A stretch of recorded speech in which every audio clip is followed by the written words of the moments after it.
Morning मेरे प्यारे बच्चों, कैसे हैं आप? मेरे को उम्मीद है आप बहुत अच्छे से पढ़ रहे होंगे, घर पे सभी नोट्स बना रहे होंगे। तो अपन आगे पढ़ना स्टार्ट करते हैं। 10th क्लास ज्योग्राफी का जो अपना बुक है उसकी लेसन 9 भारतीय कृषि का अपन अध्ययन कर रहे थे।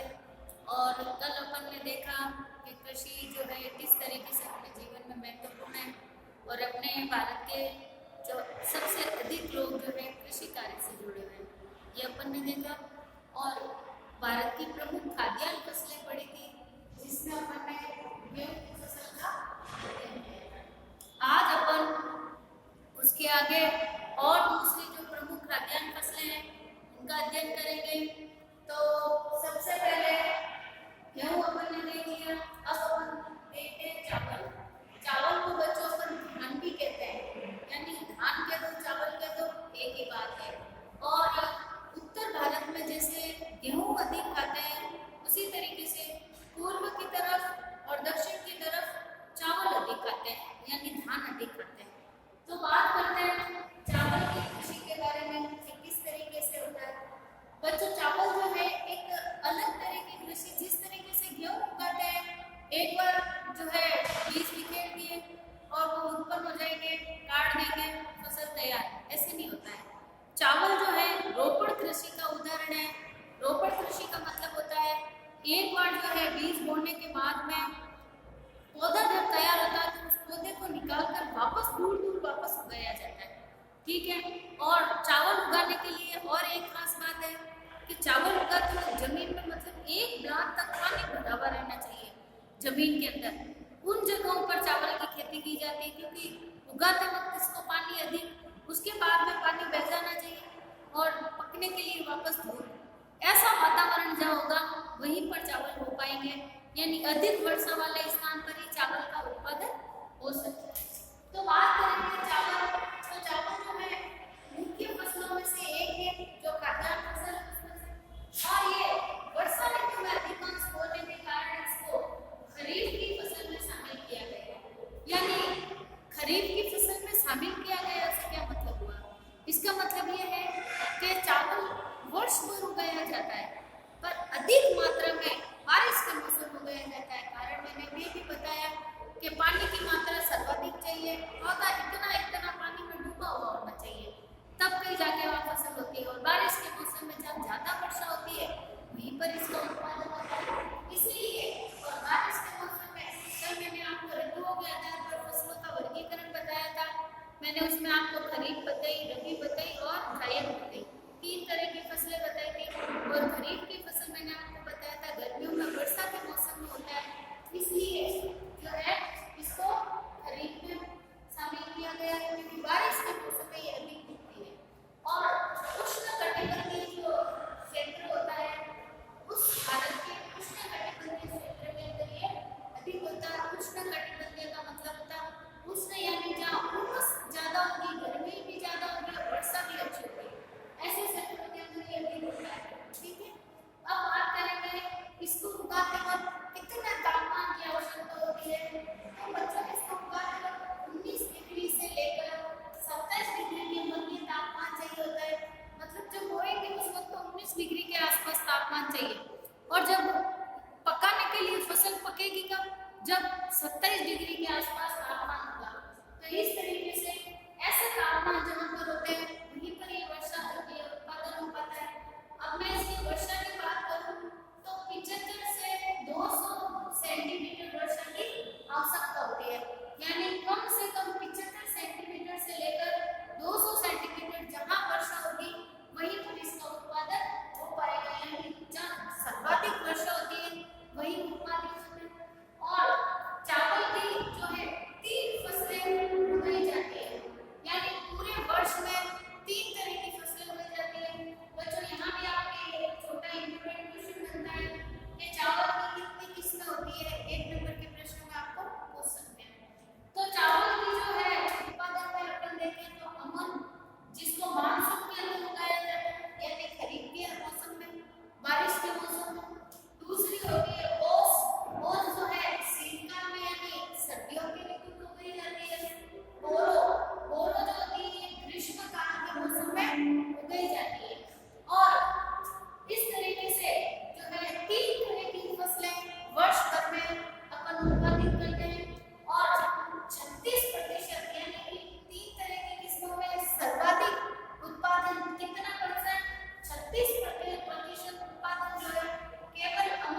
झारखंड, ये जो अपने पूर्व दक्षिण पूर्व के जो क्षेत्र है या मध्य के क्षेत्र है या पूर्व के क्षेत्र है, उत्तर पूर्व के, इन सभी क्षेत्रों के अंदर ये भरपूर मात्रा में होता है और पश्चिमी बंगाल में सर्वाधिक मात्रा में होता है। ठीक है, राजस्थान में हालांकि बच्चों ज्यादा नहीं होता है, अल्प मात्रा में होता है। ज्यादा बढ़िया तरह की किस्मों के चावल अपने यहाँ नहीं होते राजस्थान में, पर होते हैं थोड़ी मात्रा में, अल्प मात्रा में।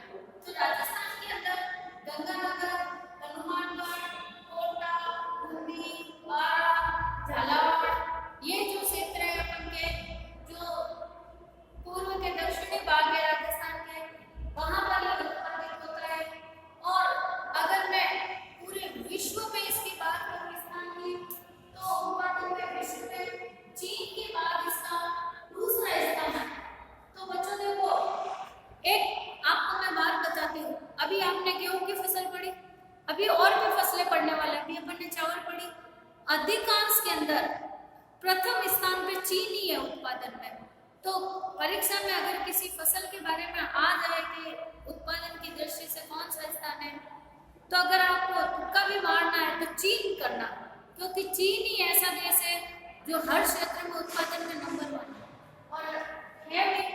ठीक है, तो चावल उत्पादन में भारत पूरे विश्व में दूसरे स्थान पर आता है और पहले स्थान पर चीन आता है। अच्छा, अब अपन नेक्स्ट फसल जो है तीसरे नंबर पे अपन की मक्का की फसल की बात करते हैं। और मक्का जो है खाद्यान्न और औद्योगिक फसल है, दोनों में काम आती है और घास के रूप में, चारे के रूप में भी काम आती है, तीनों रूपों में काम आती है। मक्का जो होता है खाने के लिए बकायदा पीस कर इसकी रोटी बनाई जाती है। इसके अलावा उद्योग धंधों के अंदर आप देखते हो कभी पॉपकॉर्न बना हुआ है या कभी जो आप कुरकुरे खाते हो, तो इस तरीके से जो ये चीजें बनकर आती है नमकीन की, इसमें भी मक्की का आटा मिक्स किया जाता है। तो इन चीजों का उपयोग होता है। इसके अलावा स्टार्च और ग्लूकोज, जिसमें क्योंकि आपको पता है मक्के में थोड़ा मीठापन होता है, स्वीटनेस होता है, वो ग्लूकोज के कारण होता है।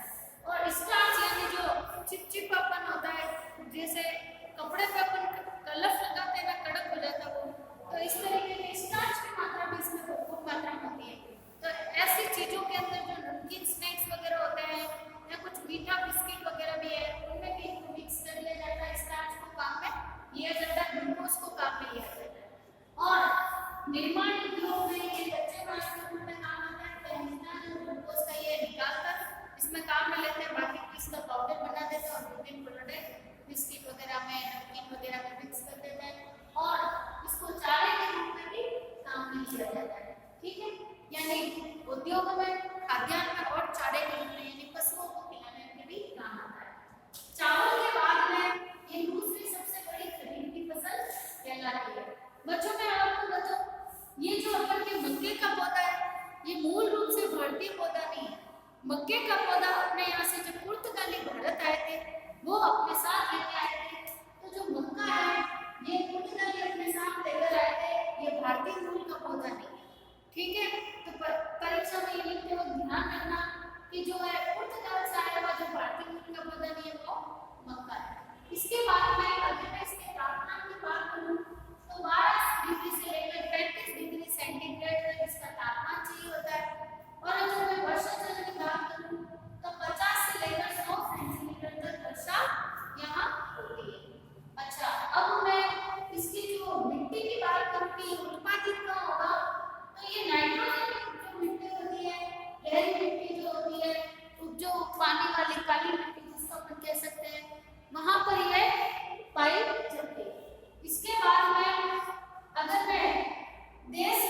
और नंबर 1 अमेरिका है इसके अंदर, ठीक है।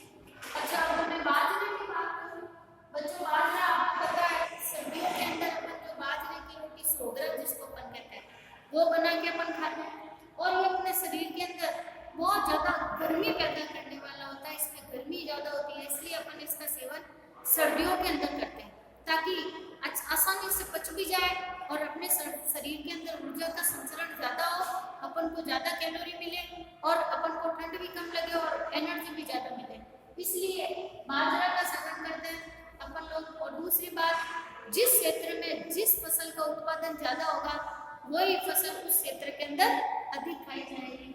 और चारा खाद्यान्न में जो है गर्म और शुष्क जलवायु के अंदर ये उगाया जाता है। जहाँ की जलवायु गर्म होगी, जहाँ गर्मी अधिक होगी, वहीं पर ये उगाई जाएगी। और सूखा वातावरण, वर्षा की ज्यादा जरूरत नहीं है, कम पानी के अंदर ये उत्पादित हो जाती है। अच्छा बच्चों, इसको उगाने का जो समय होता है ये जून से लेकर अक्टूबर, यानी जून जुलाई के अंदर इसको बोया जाएगा, अक्टूबर नवंबर में इसको काटा जाएगा। इसीलिए जब अपन के दिसंबर में जब सर्दियां आती है तब नई बाजरा आता है बाजार में और अपन लाकर सोगरे बनाकर खाते हैं। इसीलिए भी ये जब गर्मी में उगाएंगे फसल तभी तो सर्दी में खा पाएंगे। तो इस तरीके से ये अक्टूबर नवंबर में इसको काट दिया जाता है। और खरीफ की ये मुख्य फसल है, खरीफ की फसलों में ये जो है प्रमुख रूप से फसल मानी जाती है। अगर मैं इसके तापमान की बात करूं तो ये 25 डिग्री से लेकर 35 डिग्री के तापमान के बीच में इसको उगाया जाता है। और इतना इसके तापमान होगा वहां पर इसको उगाया जाएगा, इससे ऊपर तापमान चलेगा क्योंकि ये गर्म मौसम नहीं होता है। इसके अलावा अगर मैं इसके वर्षा की बात करूं तो 40 से लेकर 60 सेंटीमीटर तक इसमें वर्षा होती है, वहां पर ये आसानी से उगाया जा सकता है। कई जगह तो बच्चों 40 से कम वर्षा होती है, वहां भी इसको उत्पादन कर दिया जाता है। और इसके लिए हल्की दोमट मिट्टी भी चलेगी, बहुत ज्यादा उपजाऊ मिट्टी की जरूरत नहीं है, नॉर्मल भूरी मिट्टी होगी वो भी इसमें चल जाएगी। और इसके उत्पादन की बात करें देश में तो देश के उत्पादन में जो है राजस्थान, महाराष्ट्र, गुजरात, उत्तर प्रदेश, मध्य प्रदेश, ये जो क्षेत्र है ये इसके उत्पादन के लिए, आंध्र प्रदेश यहाँ पे भी थोड़ा बहुत मात्रा में होता है, इन जगहों पर इनको उगाया जाता है। और अगर मैं राजस्थान की बात करूँ क्योंकि राजस्थान नंबर 1 है, यहाँ देखो मैंने उत्पादन पूरे भारत का बताया तो राजस्थान भी यहाँ पर नंबर 1 पे बताया आपको। तो ये जैसे मैं क्रम बता रही हूँ इसी क्रम में ये उत्पादित होता है। तो राजस्थान की बात करूँ तो जोधपुर, बाड़मेर, जैसलमेर, बीकानेर, ये जो क्षेत्र है यहाँ पर कोटा वगैरह, इधर बारा इधर की तरफ, और अपने ये जालोर, ये इधर के नीचे जो पश्चिमी क्षेत्र है बीकानेर वगैरह, यहाँ पर ये अधिक मात्रा में उगाया जाता है। और उत्पादन की दृष्टि से पूरे विश्व में अगर इसका स्थान देखें तो पूरे विश्व में इसका प्रथम स्थान है। तो बच्चों, जिस तरीके का बाजरे के लिए तापमान और जैसी वर्षा जैसा मौसम चाहिए वो केवल और केवल अपने राजस्थान में है, इसलिए ये पूरे राजस्थान जो है उनका पूरे विश्व में प्रथम स्थान रखता है। तो इस तरीके से ये खास है। अब बच्चों, अपन इसके बाद में खाद्यान्न फसलों के बाद में दालों की बात करेंगे जिनको अपन दलहन भी कहते हैं, ठीक है। तो अब मैं आपको दालों के बारे में बताऊंगी।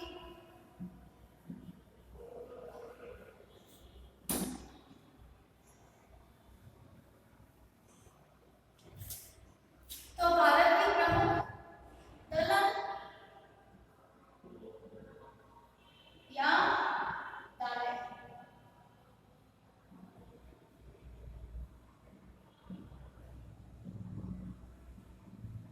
देखो बच्चों, दलहन यानी दालें जो होती है ये अपने जब अपन ने रोटी बना ली तो उसके साथ खाने के लिए सब्जी के रूप में विशेष रूप में अपने यहाँ पर काम में ली जाती है। इसके अलावा भारत की सबसे अधिक जनसंख्या जो है वो अपने यहाँ शाकाहारी है, यानी नॉनवेज नहीं खाती है, वेज खाना खाती है। और नॉनवेज खाने वाले भी जो है दाल को प्रमुख रूप से खाद्य पदार्थ के रूप में इस्तेमाल करते हैं। और ये प्रोटीन का सबसे प्रमुख स्रोत होता है, यानी अगर प्रोटीन अगर देखें तो सर्वाधिक मात्रा में दालों में पाया जाता है और इसीलिए अपन दालों का उपयोग करते हैं।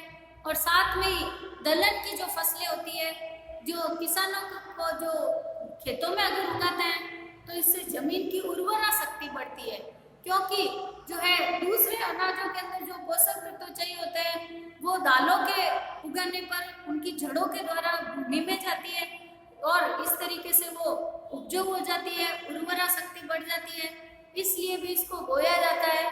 और भारत में दालें जो है खरीफ और रबी दोनों के अंदर बोई जाती है। खरीफ की फसल भी उगाएंगे, कुछ फसलें रबी के मौसम में भी उगाई जाती है, यानी पूरे साल में ये दो बड़ी प्रमुख फसलें जो ऋतु है उसमें उगाई जाती है।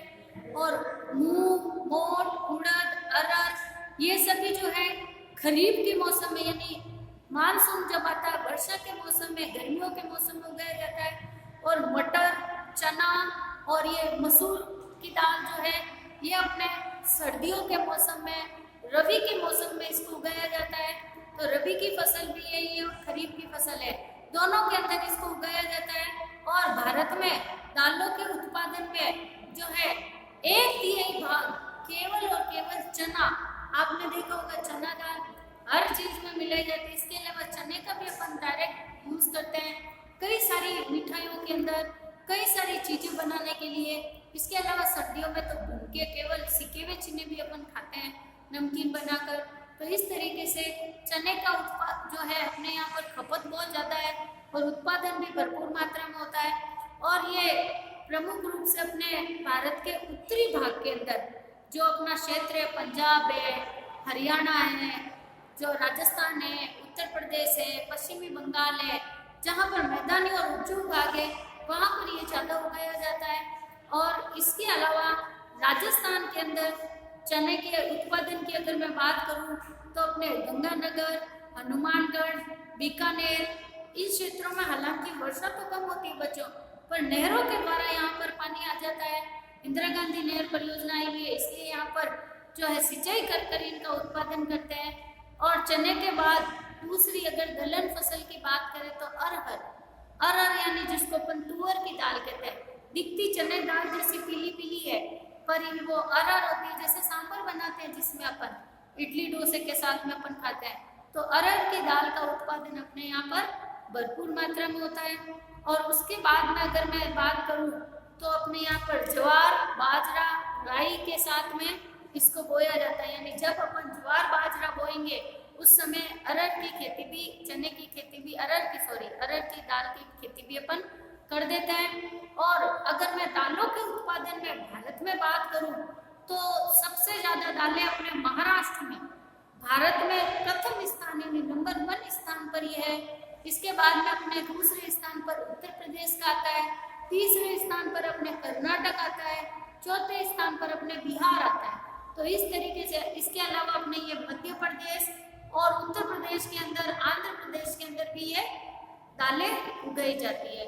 और उड़द और मूंग की जो है अपन ज्वार उगाते हैं और या फिर अपन कपास की खेती करते हैं, उस वक्त अपन इनको साथ में उगाते हैं। और ये प्रायद्वीप के भागों के अंदर, यानी जहाँ पर दक्षिण के और ये किनारे के जो हिस्से अपन के, वहाँ पर इनका उत्पादन अधिक मात्रा में किया जाता है। और बच्चों उड़द तथा मूंग जो है वो ज्वार, बाजरे और कपास के साथ उगाया जाता है। और राजस्थान में मूंग दाल का उत्पादन सबसे ज्यादा किया जाता है। किसका सर्वाधिक उत्पादन होता है?